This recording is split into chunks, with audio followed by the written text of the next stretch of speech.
Chapter 10 The Ringing Sword of the Bard. Quote, "What do you mean, Anastasia, by such extraordinary turns of phrase in speaking about the holiday? You pronounced each word in such a tone that every sound was crystal clear on its own." Quote, "I tried to reproduce a picture of the holiday with precision, to use detailed images." Quote, "But what about the words? What particular significance do they have?" Quote, "Upon each word was born a multitude of happy pictures and events, and now they will all come true. For thought and word, you understand, are the principal instrument of the grand Creator.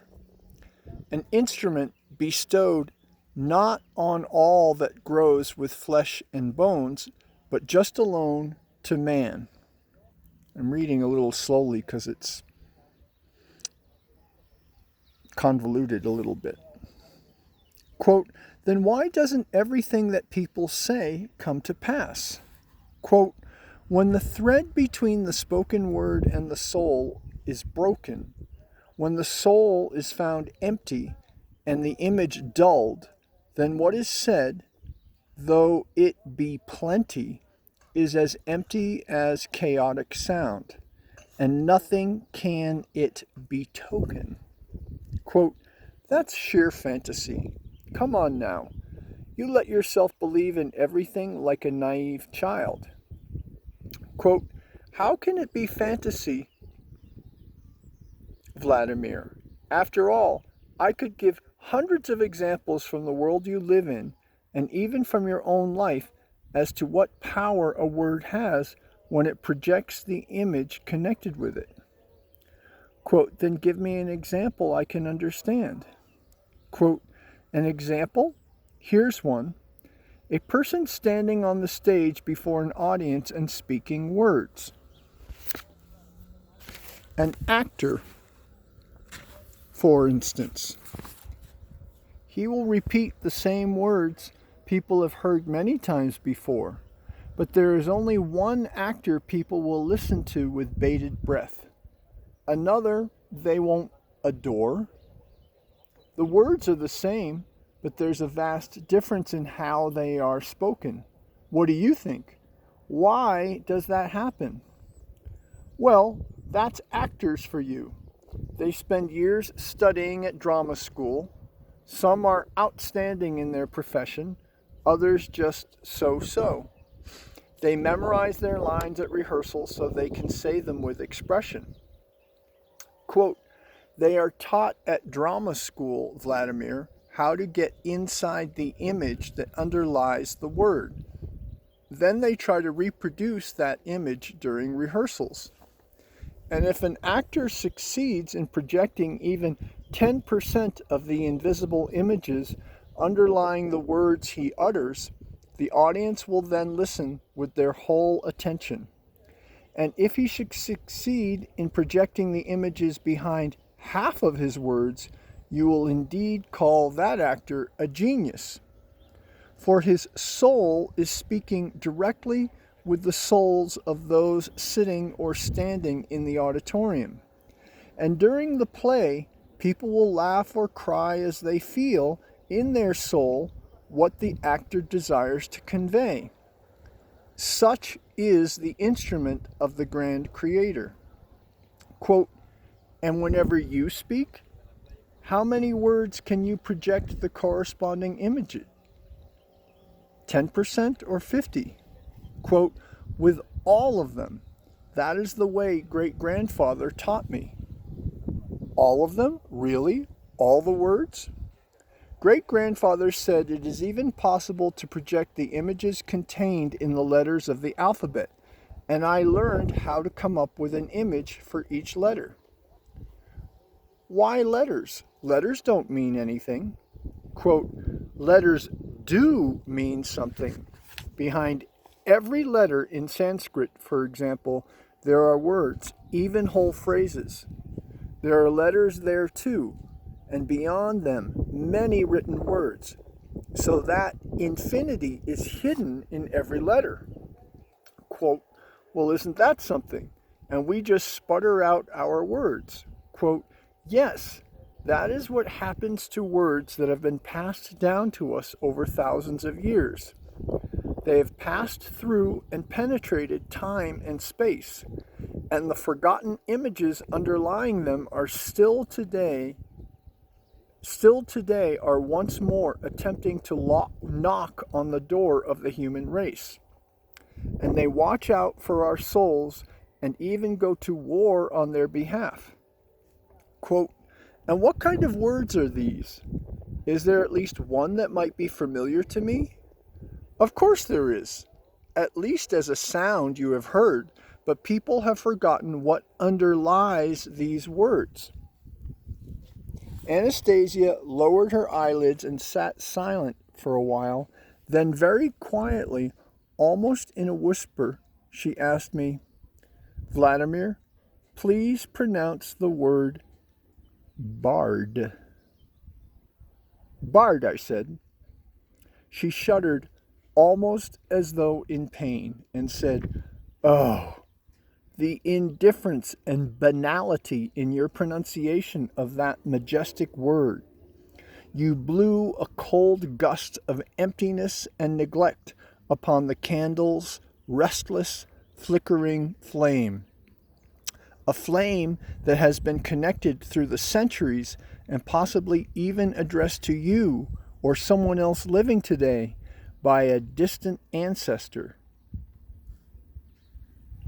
Forgetfulness of our derivation is the cause of our modern devastation. Quote, and just what didn't you like about my pronunciation? What should I be remembering in connection with that word? Anastasia fell silent. Then in a quiet voice, she began uttering phrases straight out of antiquity. Long before Christ's birth, there lived certain people on the earth, our forefathers who were called Celts, or Celts, I don't know the pronunciation. Their wise teachers were known as Druids. Many people inhabiting the earth at that time knelt before the Druids' knowledge of the material and spiritual worlds. Not a single Celtic warrior would dare unsheathe his sword in the presence of a Druid. To be awarded the title of Druid, even at the starting level, they had to undergo at least 20 years of arduous training at the hands of a spiritual teacher, a Druid priest. Those who were consecrated in this domain were known as bards. They alone had the moral authority to go out among the people and sing about and inculcate the light and truth contained in their song, using words to project images and heal people's hearts.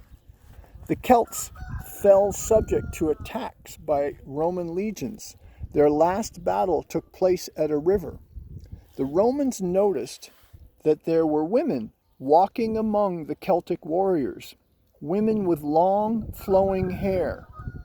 Experienced Roman commanders, though, knowing what this meant, that they would have to outnumber the Celts 6-1 in order to defeat them.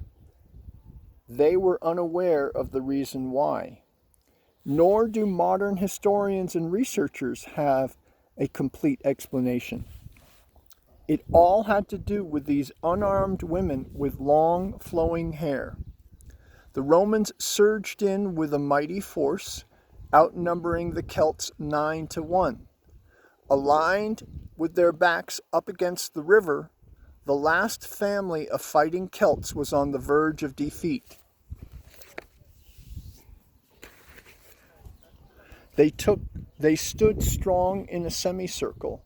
Behind them was a young woman breastfeeding a little baby girl and singing.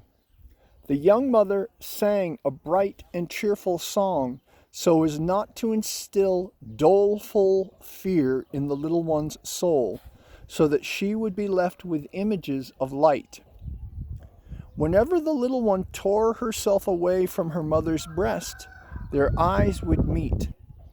The woman would stop singing and each time tenderly utter her baby's name, Barda.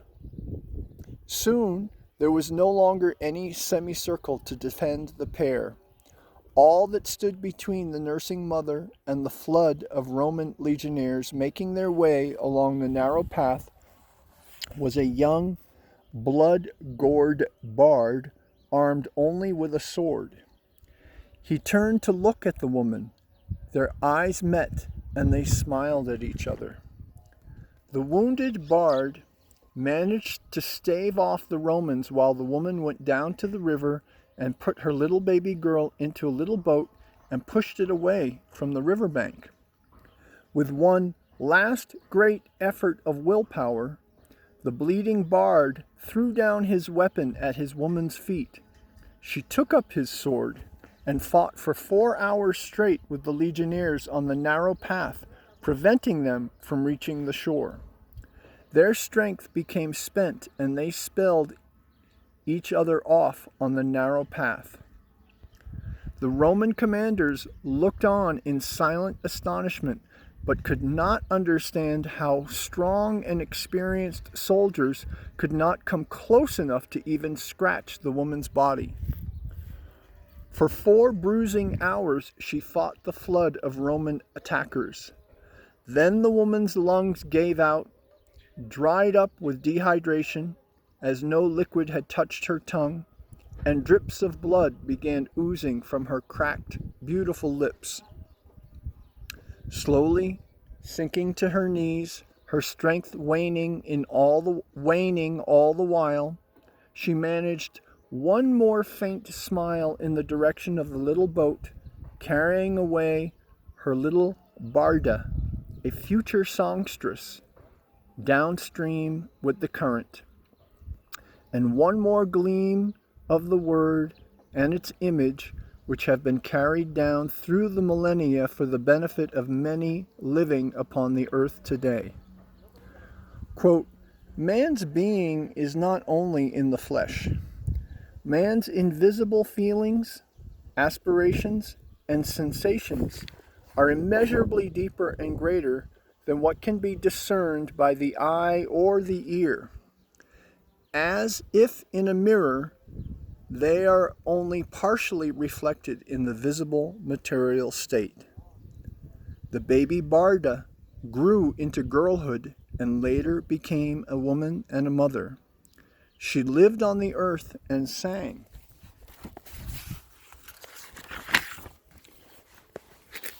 And sang songs imparted to people only with bright feelings, and like the all-healing ray, helped them chase away the gloominess of the heart. Many of life's afflictions and deprivations tried to extinguish the source of this ray. The hidden forces of darkness tried to break through to it, but could not overcome the one obstacle in their way, the bard and his wife who stood looming before them on the narrow path. Man's essence is not in the flesh, Vladimir. The bard's bleeding body projected into eternity the smile of his soul's blessed light, reflecting the unseen essence of man. And the lungs of the young mother, holding the sword, gave out after a while. Blood dripped, then poured from the cracks in her lips, which had caught the bard's bright smile. And now, Vladimir, believe in me.